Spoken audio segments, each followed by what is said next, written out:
that we've discussed already that I've implemented, I can, if I think about it, I can find the person, the organization, the institution where I learned that. And like you say, they're very learnable. They're very learnable techniques. Yeah, and a lot of the things that I have tried to implement in working collaboratively with my constituents were very much things that I learned from labor organizers and from other organizers who were trying to do kind of a non-hierarchical model, and these were not even things they had invented, but things they had learned from other people who had been working in collaboration with other humans, trying to break out of that command and control, where there was the domineering boss, the decider who decided everything, but instead coming with like, okay, what are the talents of the whole group?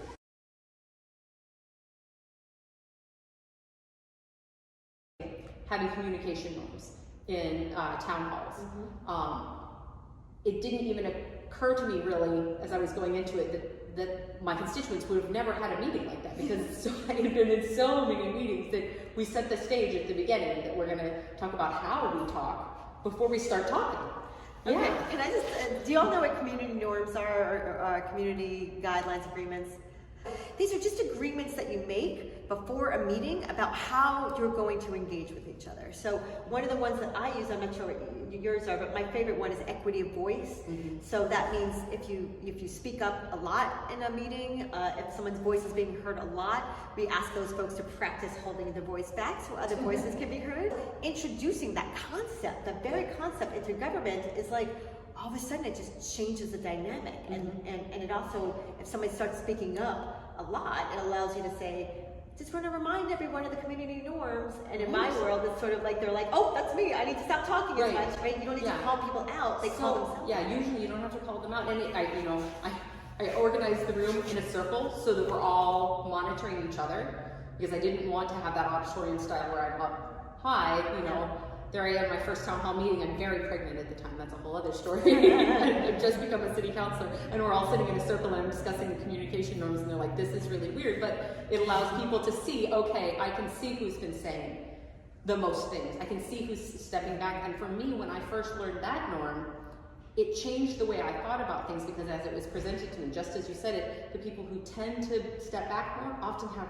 really good ideas. People who are thinking out loud as they're talking like me sometimes miss things. My spouse is one of those folks who is observing everything.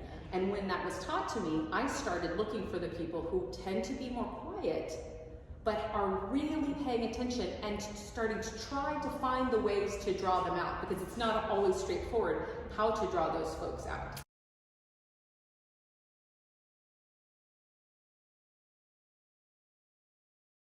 Sincerely trying to take some of the fear and tension out by adding more curiosity into the conversation. Like trying to really genuinely let go of, and especially if it wasn't bias about me personally, if it wasn't about my identity, it was easier for me to step in and find the genuine curiosity to say, I've never heard that before. Why do you believe that? Can you tell me some more about where you learned that? And what I found is when I took the time to ask those questions, it kept people from going on the defensive and arguing with me. We started getting backing into common ground. Part of my decision to run when I did was knowing we were coming up on the centennial of the 1921 race massacre, and I'd been to some city council meetings, and I saw Vanessa Hall Harper, our only black person on the city council here in Tulsa, really struggling to get my colleagues to understand where she was coming from and what it meant for her community to be having these ongoing struggles with income inequity and health disparities and all of these things. And I thought, I can back her up. I can be in that space. One of the first things my colleagues and I, when we got elected, did was to back her up and go to the other white people on the council who were having a hard time hearing what she was saying when she said she wanted to do hearings on policing. Congress does hearings, we're the legislative body of the city. She wanted to do hearings. They thought, there's no way we can do that.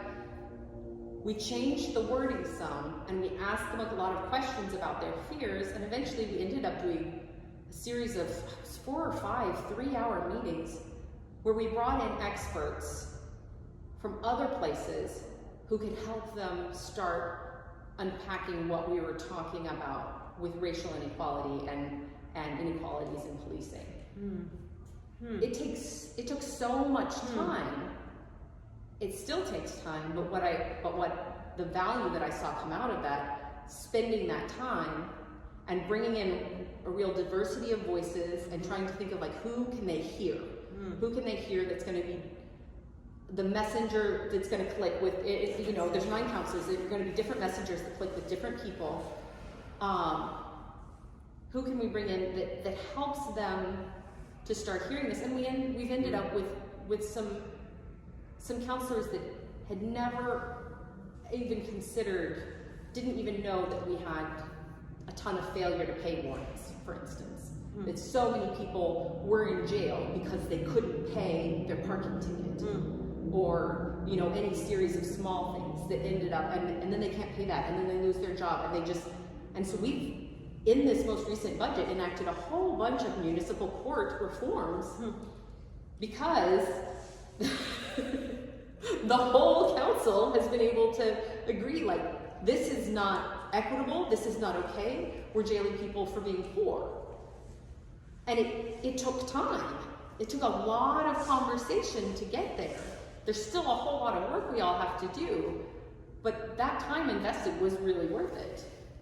Wow. Okay. So that's a lot. But I mean, that's a lot. But we talk in the country about what it looks like to have justice reform. Yeah. Right. And nobody feels like they have the way to go. Like everyone wants to do it, but it just seems to be a nut they can't crack. And yet, all of a sudden, we hear the nut getting cracked, right? And what is the methodology? The methodology is human connection.